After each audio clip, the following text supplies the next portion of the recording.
Irmãos, vamos iniciar então o nosso culto de adoração ao Senhor, de estudo da palavra. Queria iniciar o culto orando a Deus, pedindo para que nosso Deus Ele esteja abençoando essa nossa comunhão nessa noite. Oremos, irmãos. Pai nosso, o Senhor que tem nos guiado pelas veredas da justiça, o Senhor tem mantido em nossos corações esse amor pela Tua palavra, pela Tua Escritura. Nós rogamos que nesse momento o Senhor continue nos ensinando, continue gerando em nós, Pai, mais amor intenso por Ti e por tudo que o Senhor tem nos oferecido. Senhor Deus, esteja conosco nesse momento, que o Espírito Santo faça presente em nosso meio e conduza esse culto da forma que chegue como aroma agradável a Ti. Eu sou grato em nome do Senhor Jesus. Amém. Irmãos, abra comigo a Escritura no Salmo de número 134, nós faremos a leitura do Salmo por completo. Salmo 134. Salmo 134, do verso 1 até o verso 3. Diz assim a palavra do Senhor: Bendizei ao Senhor, vós todos, servos do Senhor, que assistes na casa do Senhor, nas horas da noite. Erguei as mãos para o santuário e bendizei ao Senhor. De Sião te abençoe o Senhor, Criador do céu e da terra. Aqui é um salmo importantíssimo, porque ele está convocando a todos os servos a adorar e bendizer o nome do Senhor. Isso se faz necessário, porque o Senhor, Ele é merecedor e digno de todo louvor e de toda adoração. Irmãos, nesse momento nós estaremos passando por dízimos e ofertas, e nós estaremos entoando o hino Santo, Santo, do cantor cristão, hino 9 do cantor cristão. Descerei.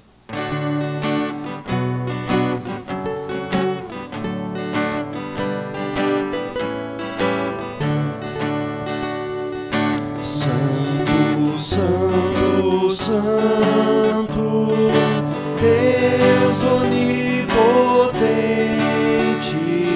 cedo de manhã cantaremos teu louvor.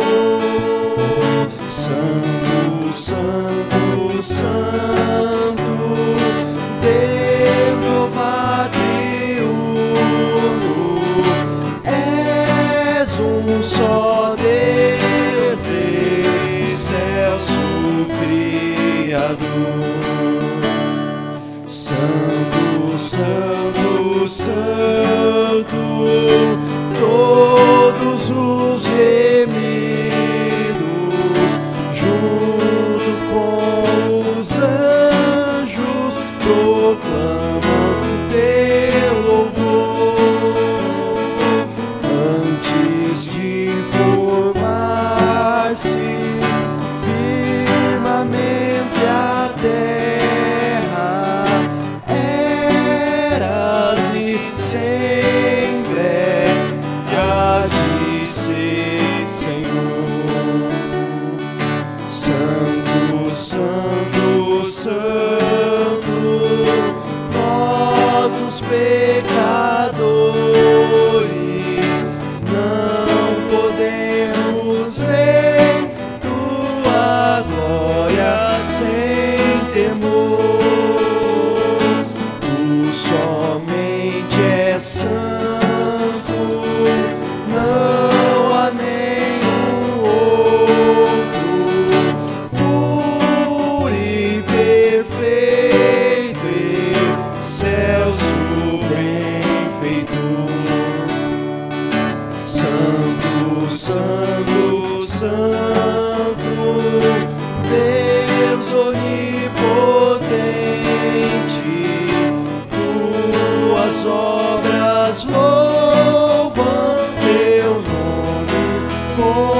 aqui presente, todos numa só voz declarando que só Tu és grande,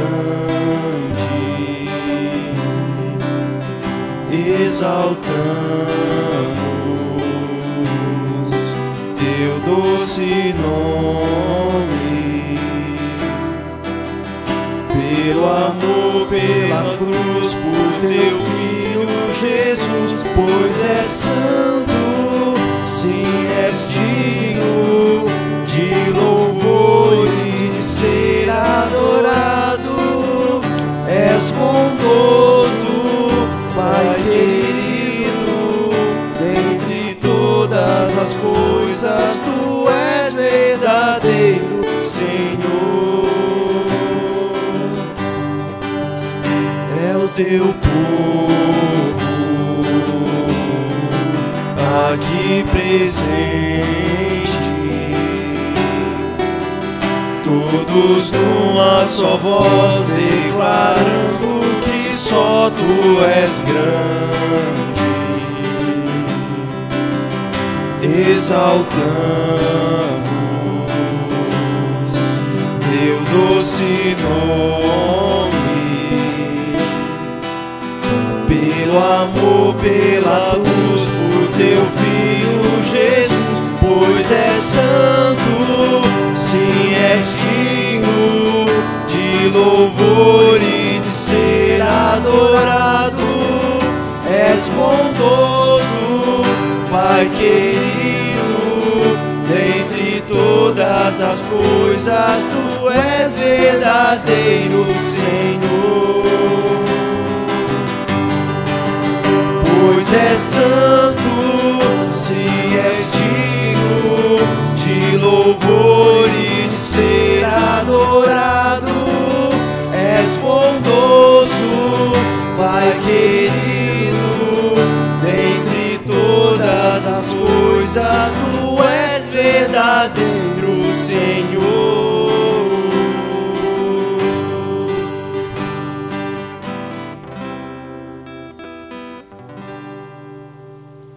Nosso irmão Davi será fazer uma oração pelos dízimos, pelas ofertas e também pelos louvores. Senhor nosso Deus, Senhor nosso Pai, agradecemos por mais um dia que o Senhor nos deu. Agradecemos por essa quarta-feira, por esse culto que estamos rendendo ao Senhor. Agradecemos pelos cânticos e hinos que podemos entoar.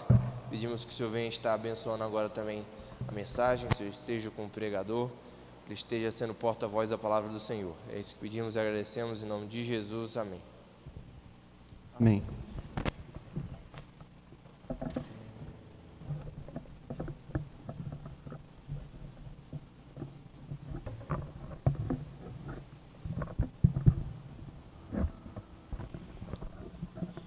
Os irmãos podem se assentar.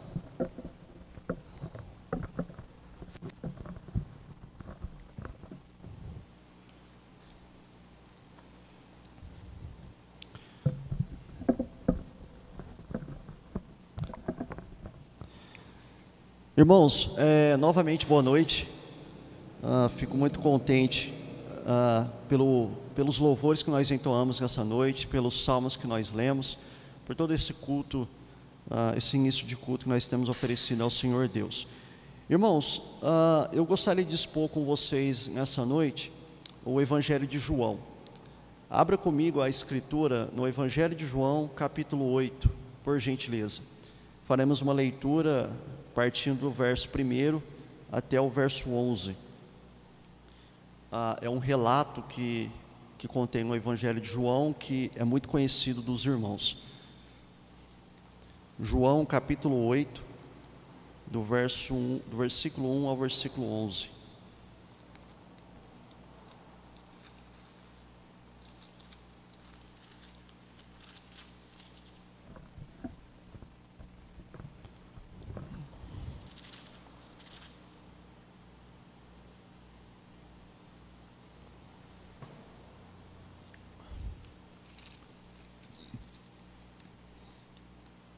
Irmãos, eu estarei fazendo a leitura e eu peço para que vocês me acompanhem. A palavra de Deus diz assim, João capítulo 8. Jesus, entrando, foi para o Monte das Oliveiras. De madrugada voltou novamente para o templo, e todo o povo ia ter com ele, e assentado os ensinava. Os escribas e fariseus trouxeram à sua presença uma mulher surpreendida em adultério, e, fazendo-a ficar de pé no meio de todos, disseram a Jesus: Mestre, esta mulher foi apanhada em flagrante adultério, e na lei nos mandou Moisés que tais mulheres sejam apedrejadas. Tu, pois, que dizes? Isto diziam eles, tentando-o para terem de que o acusar. Mas Jesus, inclinando-se, escrevia na terra com o dedo. Como insistissem na pergunta, Jesus se levantou e lhes disse: Aquele que dentre vós estiver sem pecado, seja o primeiro que lhe atire pedra. E tornando a inclinar-se, continuou a escrever no chão. Mas ouvindo eles estas respostas e acusados pela própria consciência, foram se retirando um por um, a começar pelos mais velhos até os últimos, ficando só Jesus e a mulher no meio onde estava. Erguendo-se Jesus e não vendo a ninguém mais além da mulher, perguntou-lhe: Mulher, onde estão aqueles teus acusadores? Ninguém te condenou? Respondeu ela: Ninguém, Senhor. Então lhe disse Jesus: Nem eu tampouco te condeno. Vá e não peques mais. Irmãos, façamos uma oração. Senhor Deus, nesse momento eu lhe peço, eu lhe imploro, na realidade, porque eu sou um pecador e careço, que o Espírito Santo me use nesse momento. Eu sou apenas um vaso pronto, Pai, a ser moldado. Eu lhe peço, Senhor, que o Senhor me ajude a proclamar a Tua palavra com fidelidade, com fidedignidade. Que o Senhor me ajude, Pai, em todas as abordagens que eu irei fazer, para que sejam abordagens que estejam em consonância com o ensino que o Senhor expôs naquele momento, nesse ocorrido. Que o Senhor capacite também os nossos irmãos aqui presentes, para que o coração deles esteja aberto a ouvir a mensagem do Evangelho. Por favor, Senhor, me use nesse momento. Em nome do Senhor Jesus, amém. Irmãos, passagem muito conhecida por vocês, conhecida, na verdade, por muitos cristãos. E eu gostaria já de inicialmente trazer algumas preliminares, algumas introduções importantes. Essa passagem, ela não se encontra nos manuscritos mais antigos. E também ela não é citada por nenhum pai oriental. Se você observar na Bíblia que você está, a partir do capítulo 7, do versículo 53 do Evangelho de João, até o capítulo 8, versículo 11, vai estar em colchetes. Isso significa que essa passagem, ela foi colocada a posteriori, mas que ela não estava nos manuscritos mais antigos do Evangelho de João. Os que aceitavam que essa passagem aqui colocada, inferida no texto, era de fato fidedigna, uma hora ou outra eles acabavam mudando a localização. Para vocês terem noção, teve alguns que colocaram essa passagem no Evangelho de Lucas após o capítulo 21. Tinha outros que colocavam essa passagem no Evangelho de João após o capítulo 7, versículo 44. Justamente porque ainda não se tinha essa passagem como de fato bíblica. Só que por outro lado, não há motivos para a gente duvidar de que de fato essa passagem ela seja verídica e que de fato isso ocorreu naquele período. Tanto na história eclesiástica de Eusébio de Cesareia, quanto no documento de Papias, a qual eu já citei aqui anteriormente, lá consta um relato de uma mulher que foi acusada por seus pecados na presença do Senhor Jesus. Então, isso são documentos que a igreja possui, que tem fidedignidade e nos ajuda a ter uma prova de que de fato esse acontecimento, esse ocorrido aqui no Evangelho de João, de fato ocorreu, foi uma realidade e por isso então foi acrescentado na Escritura. Alguns também acreditam que o motivo dessa inserção, desse texto ter sido colocado aqui, foi para ilustrar o que Jesus diz em João capítulo 7, versículo 24. Observe o que Jesus diz no capítulo 7, versículo 24 de João. Ele diz o seguinte: não julgueis segundo a aparência, e sim pela reta justiça.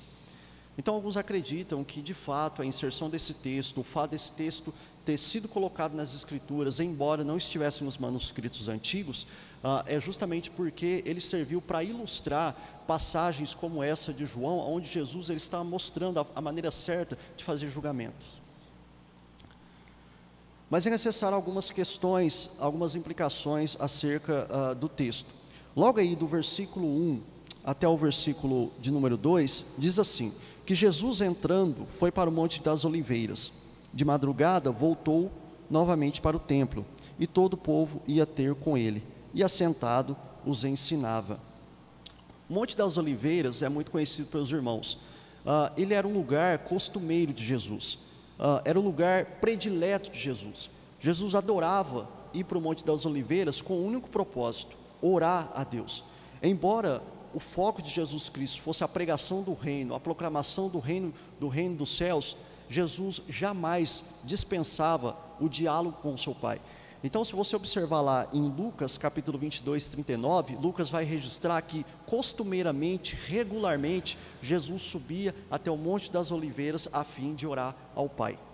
Nós sabemos também que antes de Jesus ser preso e ser levado diante das autoridades judaicas, Jesus estava onde? No Monte das Oliveiras, orando e conversando com o Pai.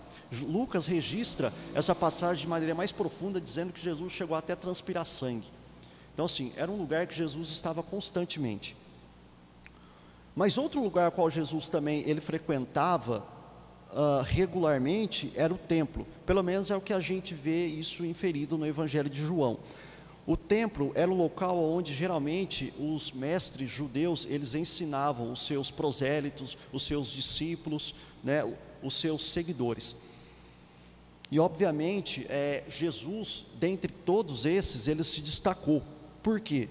Porque a mensagem que Jesus trazia era incomparavelmente melhor do que as que estavam sendo promulgadas pelos mestres da lei. Jesus trazia uma mensagem de compaixão, uma mensagem de arrependimento, uma mensagem de redenção, uma mensagem de restauração, uma mensagem de novo nascimento, uma mensagem totalmente distinta da qual aqueles mestres então ensinavam no templo, que era uma busca pela justificação própria, uma busca pelas obras e não pela reta justiça e fé na pessoa do Senhor Jesus Cristo, ou na pessoa de Deus propriamente dito. Como observamos aqui nos 4 evangelhos, os fariseus e escribas, eles estavam a todo tempo no encalço de Jesus. Se você pega e faz uma vistoria nos 4 evangelhos, você vai perceber que os fariseus e escribas estavam a todo tempo no encalço de Jesus, atrás de Jesus, a fim de prender Jesus, a fim de acusar Jesus, a fim de confrontar Jesus, a fim de difamar Jesus, a fim de armar ciladas para Jesus. E no capítulo 7, os fariseus, aqui no capítulo 7 de João mesmo, os fariseus eles estavam tentando prender Jesus, porém eles fracassaram nesse intento, e o objetivo dos judeus nesse momento aqui é atacar a credibilidade da pregação de Jesus, é atacar a credibilidade da pessoa de Jesus como mestre, como aquele que guia um povo. E eles queriam fazer isso diante de todo o público que estava no templo. E eles fizeram isso de que forma? Eles fizeram isso colocando um dilema para Jesus. Eles tentaram armar uma cilada para Jesus, uma armadilha para Jesus, a qual Jesus, aparentemente, qualquer decisão que ele tomasse, acarretaria um prejuízo, acarretaria uma inflação. E conforme a exposição, vocês vão perceber que tipo de cilada é essa que eles colocaram Jesus.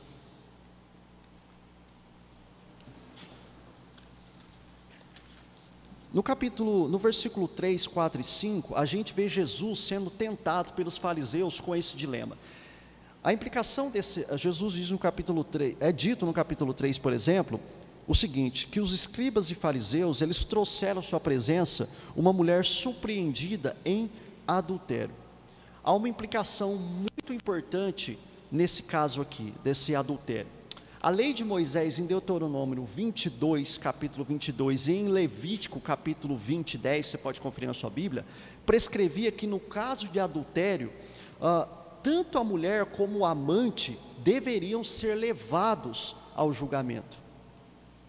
O curioso é que aqui nessa passagem, somente a mulher é levada.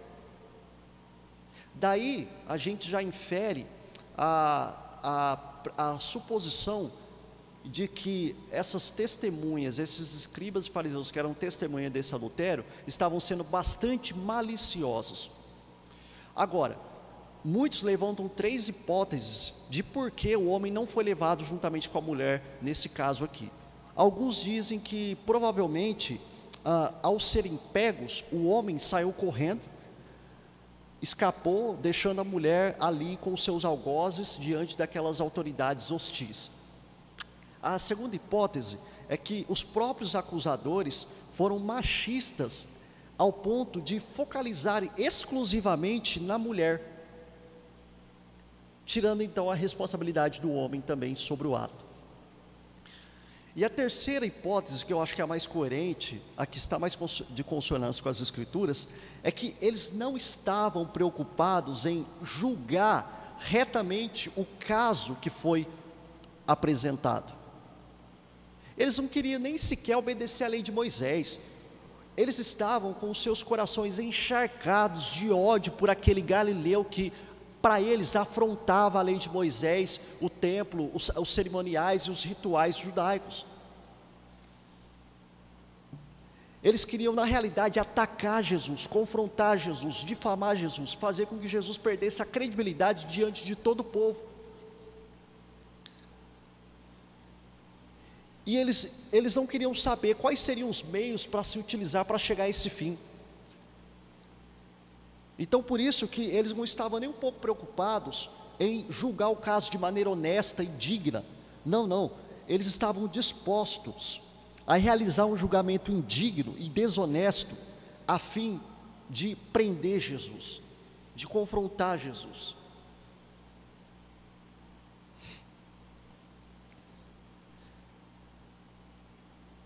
No versículo 4 diz o seguinte, que os escribas e fariseus, dizendo a Jesus, diz o seguinte: mestre, esta mulher foi apanhada em flagrante, em adultério, e na lei de Moisés, tais mulheres devem ser apedrejadas.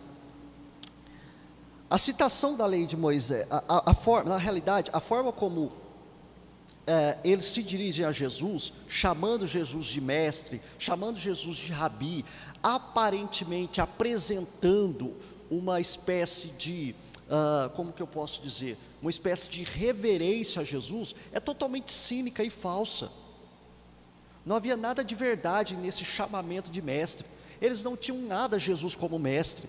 Se você observar no capítulo 7 de João, o capítulo anterior a esse, capítulo 7, versículo 52, ele vai dizer o seguinte: olha, profeta não se levanta da Galileia. Ou seja, eles nem consideravam Jesus como profeta, muito menos como mestre. No capítulo 14, capítulo 12 de Mateus, versículo 27, eles acusam Jesus ali de expelir demônios pelo poder de Satanás. E o que Jesus responde para eles naquele momento? Jesus diz o seguinte, ele usa um argumento retórico dizendo: por que Satanás expulsaria a si mesmo? Ou por que Satanás expulsaria seus próprios filhos? Não tem coerência. Então, a partir dessas passagens, nós chegamos à constatação de que, na realidade, eles não tinham nenhuma reverência com Jesus. Eles não o reconheciam como mestre, não o reconheciam como profeta, não o reconheciam como Messias, não o reconheciam como rei. Na verdade, eles não tinham nenhum respeito e reverência pelo Senhor Jesus Cristo. Então, essa forma como eles chamam a Jesus, mestre, é totalmente cínica e falsa. A citação que eles fazem da lei de Moisés, no versículo 5 aqui, onde eles dizem que a lei de Moisés ordena que a mulher fosse apedrejada, e eles então indagam a Jesus, dizendo: e você, o que você diz sobre isso? Essa citação levanta algumas questões muito sérias que nós devemos abordar. A lei de Moisés, de fato, quando você vai ler em Deuteronômio, por exemplo, ou em Levítico, você vai encontrar que a punição para os adúlteros era de fato o apedrejamento. Contudo, há uma implicação muito importante, cultural naquele período, que deve ser levantada aqui para que nós possamos fazer uma análise coerente aqui do texto. Naquele período, o Estado romano havia proibido o povo judeu de aplicar a pena de morte, a não ser no caso de violação do templo. Por aí a gente já percebe o quanto esses homens estavam com uma tamanha perversidade no coração, e a fim de realmente apanhar Jesus de uma palavra para então prendê-lo. Então isso é uma implicação muito importante. Os judeus estavam proibidos de aplicar a pena de morte naquele período. Então por que é que eles chegam até Jesus, dizendo para Jesus se não é correto então apedrejá-lo? Novamente aqui a gente percebe que os fariseus não estavam interessados, não estavam preocupados em de fato julgar retamente aquele caso apresentado, mas eles estavam com os corações inflamados em ódio por Jesus. O objetivo deles era de fato acusar Jesus. Tanto é que João ele vai dizer o seguinte, ele vai colocar uma espécie de inferência no texto para poder explicar que de fato era esse o motivo a qual eles estavam confrontando Jesus. Porque João vai dizer o seguinte no versículo 6, ele diz: isto diziam eles tentando-o para terem de quem o acusar. Bom, aqui Jesus estava diante de um dilema, diante de uma implicação extremamente complicada e complexa, que eu particularmente não saberia resolver. Eu provavelmente entraria em estado de choque, e se tomasse alguma decisão, tomaria uma decisão errada.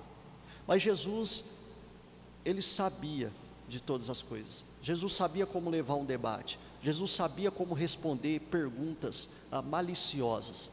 Jesus sabia como se portar diante de uma acusação, diante de uma indagação perversa. E é o que Jesus faz aqui nessa passagem. Mas vamos lá. Se Jesus, ele rejeitasse nesse momento a lei de Moisés, ele cairia em descrédito.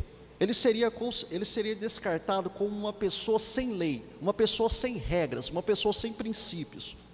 E provavelmente Jesus, ele seria acusado de crimes graves pelo Sinédrio. Se Jesus, ele mantivesse então a lei de Moisés, teria sido muito difícil de harmonizar com a sua conhecida compaixão, com a sua conhecida, com o seu conhecido perdão, com a sua conhecida longanimidade, com a sua conhecida restauração, a qual o seu reino tanto proclamava.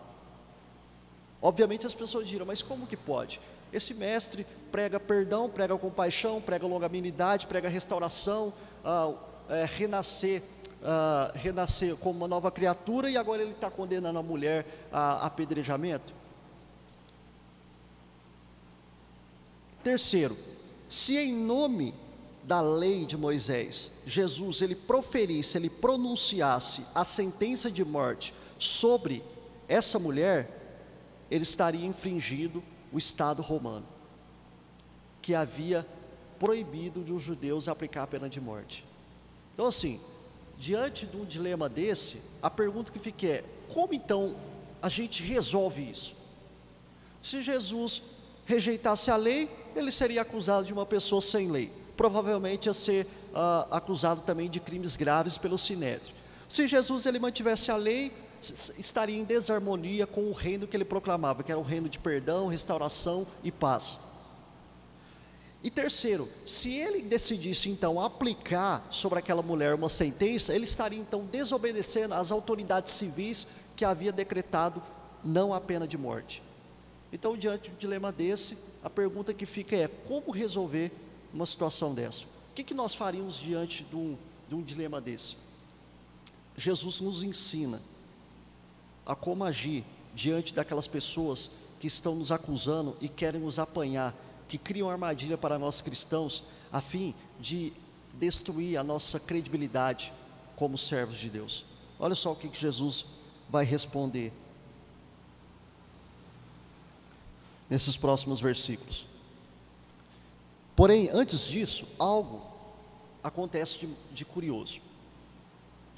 No versículo 7, João diz que eles continuaram insistindo para que Jesus respondesse para eles. E Jesus, ele tem uma ação, antes disso, totalmente, a gente pode dizer, difícil de entender. Jesus, ele agacha no chão, e ele então passa a escrever no chão. Alguns dizem que Jesus estava fazendo uma espécie de um desenho, alguns dizem que Jesus poderia estar escrevendo uma passagem de Jeremias, que tratava acerca de julgamentos. Muitas questões, muitas suposições foram levantadas para entender o que de fato Jesus fez ao agachar-se e escrever no chão. Alguns teólogos, bem respeitados, inclusive, dizem que Jesus estaria seguindo uma espécie de um princípio ou cultura da época. Muitas autoridades romanas, muitos magistrados romanos, antes de aplicar suas sentenças, eles escreviam essas sentenças e depois então a liam diante do povo. Então alguns aqui acreditam que Jesus, ele fez a mesma coisa. Ele agachou-se, escreveu essa sentença para depois então ler essa sentença para a mulher. Mas isso é totalmente incoerente, porque nós percebemos aqui no corpo do texto que Jesus não profere nenhuma sentença para a mulher, muito pelo contrário. Só que Calvino, ele retrata essa ação de Jesus de uma maneira muito precisa, e que eu concordo plenamente com ele. Calvino diz o seguinte, que essa atitude de Jesus foi para demonstrar para aqueles acusadores o quanto eles eram indignos de serem ouvidos, o quanto eles eram indignos de receberem sequer uma resposta de Jesus, por tamanha perversidade, maliciosidade que eles estavam no coração. Jesus demonstra uma certa indiferença para com eles, devido à atitude perversa que eles então foram diante do Senhor Jesus Cristo. Mas como João diz aqui no versículo 7, eles continuam insistindo para que Jesus responda a pergunta. Eles não se cansam, eles querem apanhar Jesus em alguma palavra. E João diz o seguinte: como insistissem na pergunta, Jesus se levantou e lhes disse: aquele que dentre vós estiver sem pecado, seja o primeiro que lhe atire a pedra. E tornando a inclinar-se, continuou a escrever no chão. Mas ouvindo eles estas respostas, e acusados pela própria consciência, foram se retirando um por um, a começar pelo mais velho até os últimos, ficando só Jesus e a mulher no meio onde estava. Irmãos, os judeus, os escribas, eles não se cansavam, eles estavam a todo tempo tentando apanhar Jesus. Eles não se cansavam, eram cães ferozes atrás de um osso. E como eu disse, insistindo na pergunta, eles continuavam interrogando Jesus. E Jesus então levanta e dá uma resposta avassaladora para eles.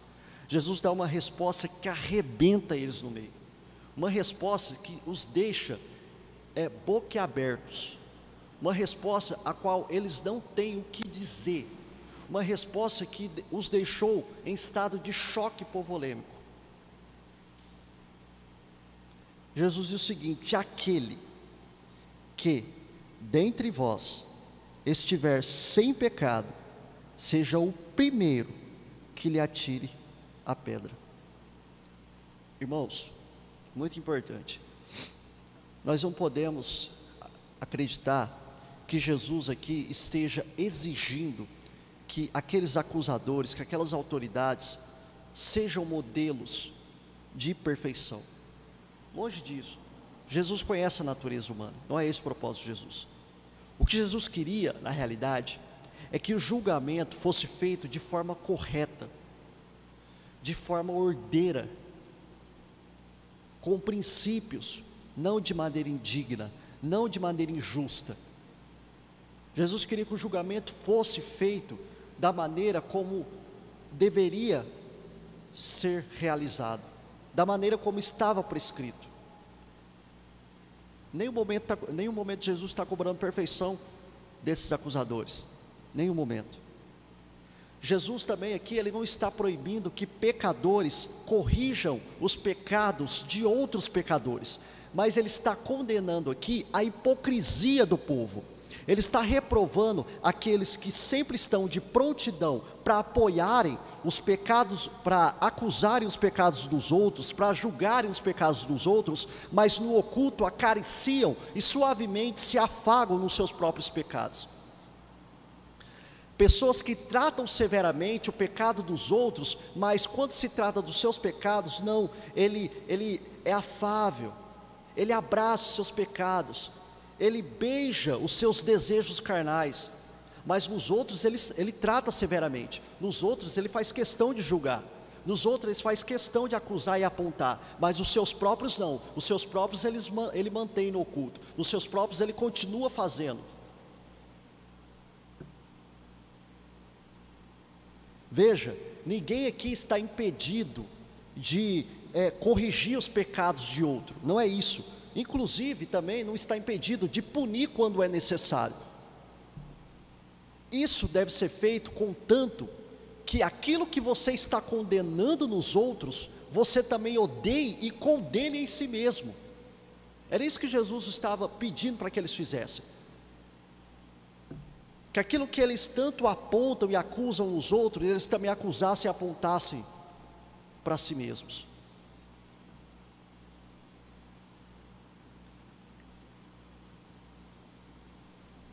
Jesus está dizendo aqui que eles deviam, principalmente antes de apontarem, de acusarem, de julgarem os outros, que eles antes fizessem uma análise da sua própria consciência, que eles fizessem uma análise de si próprios, que eles olhassem para dentro de si,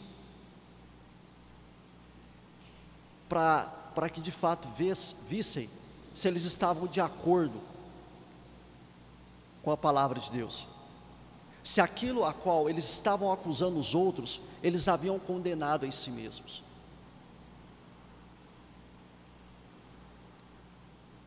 Porque para as autoridades judaicas era muito fácil acusar, era muito fácil apontar os pecados dos outros e então fazerem julgamentos, mas quando se tratava deles fazerem uma análise própria de si mesmos, isso eles não faziam.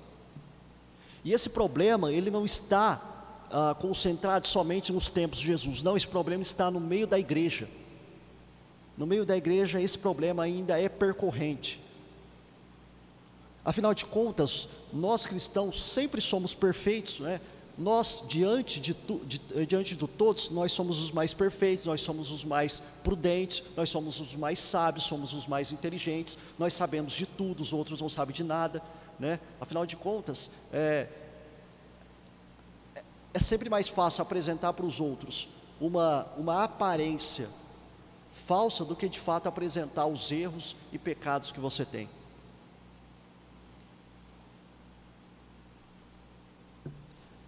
Irmãos, naquele momento, eles não sabiam o que responder. Jesus os deixou sem resposta. Jesus, ele não seguiu nenhuma das três hipóteses que foi apresentada. Não manteve, não rejeitou, também não sentenciou. Ele simplesmente disse: observe primeiro os seus próprios pecados, olhem para dentro de si primeiros. Após vocês fazerem essa análise, então vocês façam conforme acham que deve ser feito. Por que eles foram embora? Simples. Porque aquilo a qual eles estavam acusando e condenando a mulher, eles também praticavam. Poderia não ser adultério, mas outras atrocidades, outros pecados que feriam a santidade de Deus, eles cometiam. Essa atitude que eles tiveram de se refugiar para longe da presença de Jesus, de se retirar para longe, de não dizerem nenhuma palavra, de não indagarem ou retrucarem Jesus, é porque aquilo que eles estavam condenando da mulher, eles também praticavam.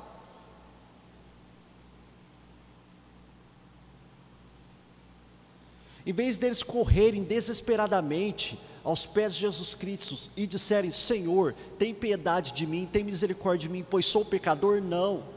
Eles fugiram para longe da presença, porque afinal de contas, para eles, os pecados que eles cometiam no oculto eram muito valorosos para que eles pudessem então abrir mão de serem praticados.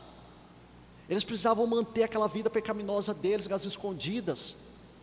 Então quando Jesus confrontou eles falou: não, pera aí, eu não vou nem retrucar, eu não vou nem falar absolutamente nada, porque afinal de contas eu também faço isso e eu não quero parar de fazer. E para mim não fazer um julgamento errado aqui diante do Senhor, eu prefiro então continuar com o meu pecado e ir para longe dele. Essa é a grande realidade que é apresentada aqui. Eles deveriam ter se lançado aos pés de Jesus: Senhor, tem misericórdia, porque eu sou pecador, eu tenho diversos pecados no meu oculto, que eu não abro mão, que eu continuo todos os dias praticando. Passei a amar esse pecado passou a ser a minha vida, a coisa que eu mais gosto de fazer. Não, eles fugiram para longe de Cristo, fugiram para longe.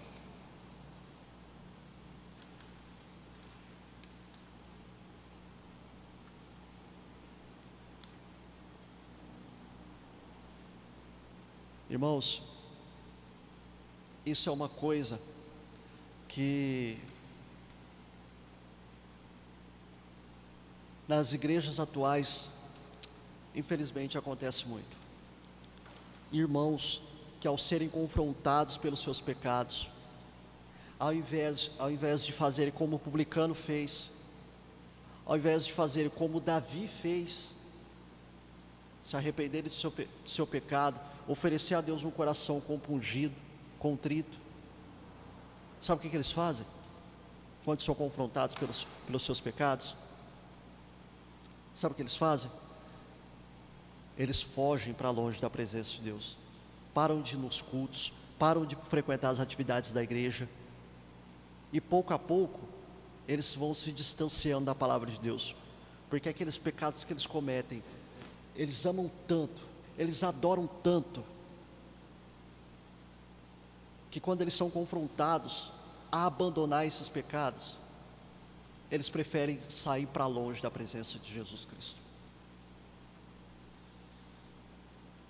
Não façamos isso, meus irmãos. Quando nós formos confrontados pelos nossos pecados, mantemo-nos na presença de Jesus, rogamos o seu perdão.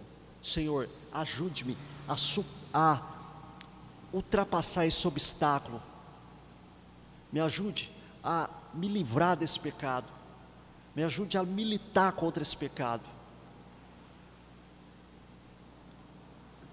Essa deve ser a nossa atitude. Irmãos, no versículo 10 e 11, os versículos finais, João diz que, erguendo-se Jesus e não vendo a ninguém mais além da mulher, perguntou-lhe: mulher, onde estão aqueles teus acusadores? Ninguém te condenou? Respondeu ela: ninguém, Senhor. Então disse-lhe Jesus: nem eu tampouco te condeno, vai e não peques mais. Irmãos, a condenação, o fato de Jesus não ter condenado aqui a mulher, levou muitos a questionarem se afinal de contas os pecados não devem ser punidos. Porém, eles se esqueceram de um princípio importantíssimo, que os pecados dos homens seriam punidos no próprio Senhor Jesus Cristo. O Senhor Jesus Cristo carregaria em seu corpo as chagas do pecado, carregaria em seu corpo, inclusive, o pecado que essa mulher cometeu. Jesus pagou o preço pelo pecado que essa mulher cometeu. Então o pecado foi sim punido na cruz do Calvário, no momento em que o Cordeiro de Deus voluntariamente se entregou naquela cruz, a fim de pagar o preço da nossa absolvição. Então sim, meus irmãos, o pecado dessa mulher foi punido. Além do mais, alguns também poderiam dizer: mas ali e a lei de Moisés, como que ficam os judeus? A lei não dizia que devia ser feito assim, a lei não diz que deveria ser feito assado. Escutem uma coisa: o Filho do Homem tem poder para perdoar pecados. O Filho do Homem tem autoridade sobre a terra para perdoar e absolver pecadores. O Senhor Jesus, ele tinha poder para isso, autoridade dada pelo seu Pai, aquele que o enviou. E Jesus, por fim, ele dá uma ordem para aquela mulher. Jesus dá uma ordem, ele diz o seguinte: abandone, mulher, a sua vida de pecado. Não viva mais na prática do pecado.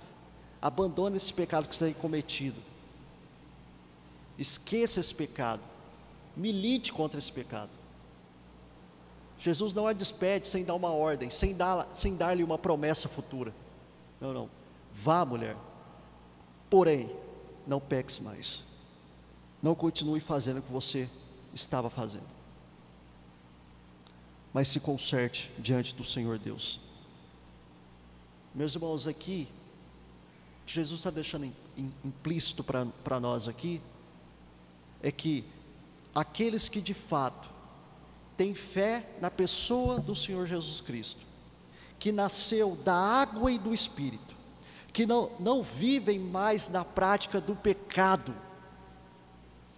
aqueles que tiveram um encontro com Cristo, um encontro verdadeiro, um encontro transformador, assim como essa mulher teve, esse encontro com Cristo nós também tivemos. E assim como Jesus ordena para que essa mulher não peque mais, quando nós encontramos-nos com Jesus, Ele diz o mesmo para nós: vá agora e não peques mais, porque agora você é uma nova criatura, você nasceu de novo, todas as coisas velhas se passaram, e eis que eu faço todas as coisas novas. O mesmo que Jesus disse para essa mulher, nesse encontro que essa mulher teve com Ele, é o que Ele diz para todos nós, e disse quando nós tivemos aquele encontro confortador com o nosso Deus, com o nosso Senhor Jesus Cristo. Jesus, Ele nos limpou dos nossos pecados.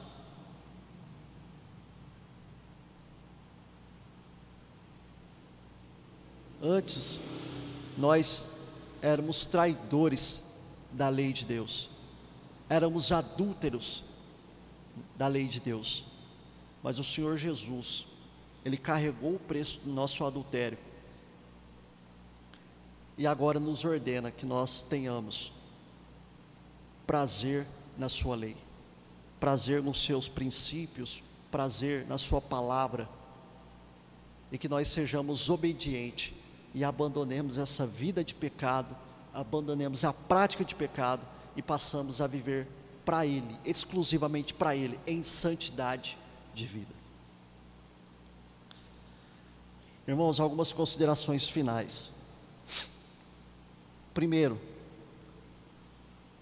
julguemos sim os pecados dos outros. Nós devemos julgar os pecados dos nossos irmãos, devemos julgar os pecados uns dos outros. As Escrituras Jesus jamais impede que nós façamos isso, mas que nós julguemos de maneira reta, de maneira justa, reconhecendo primeiro os nossos pecados, para que então depois nós exortamos e reprovemos os pecados dos nossos irmãos. Que nós consultamos primeiro a nossa própria consciência e analisemos se de fato nós estamos aptos para julgar aquela pessoa que está pecando. Sejamos severos com os nossos pecados, assim como também nós somos severos com os pecados dos outros. Segundo, ao sermos confrontados por nossos pecados, nós não fujamos da presença do Senhor, mas antes façamos como Davi e o publicano e diversos outros que ofereceram um coração contrito a Deus, um coração compungido a Deus, um coração arrependido a Deus, porque um coração a qual se apresenta assim para Deus, Deus jamais despreza. E terceiro e último, após nós sermos confrontados pelos nossos pecados, que nós abandonemos a prática deles, que nós não sejamos mais adúlteros quanto à obediência à lei de Cristo, mas que sejamos santos, que nós sejamos crentes obedientes ao Pai, e que vivamos uma vida de renúncia, uma vida de santidade e de retidão diante do nosso Senhor Jesus Cristo. Irmãos, oremos ao Senhor Deus. Pai, que o Senhor aplique no coração dos irmãos esta mensagem aqui proclamada. Que o Senhor Deus, Pai, seja compassivo conosco, pois nós somos pecadores, Senhor, e diversas vezes nós pecamos contra a sua santidade, mas bendito seja o Senhor Jesus Cristo, Pai, que pagou o preço dos nossos pecados na cruz do Calvário. Que nós julguemos, Pai, os pecados dos nossos irmãos de maneira justa e correta, que nós analisemos a nossa própria consciência, que nós mortifiquemos o pecado que há em nós primeiro, para que depois então nós façamos julgamentos corretos diante dos pecados dos nossos irmãos. Senhor, que nós não fujamos da sua presença como fomos quando sermos confrontados por nossos pecados, mas que continuemos diante de Ti e ofereçamos um coração arrependido, contrito, compungido ao Senhor, de forma que o Senhor nos perdoe. Senhor Deus, e por último eu rogo que ao sermos confrontados pelo pecado, nós então tomamos uma atitude de abandonarmos a prática desse pecado e vivamos uma vida justa e reta diante de Ti. É em nome do Senhor Jesus que eu agradeço. Amém.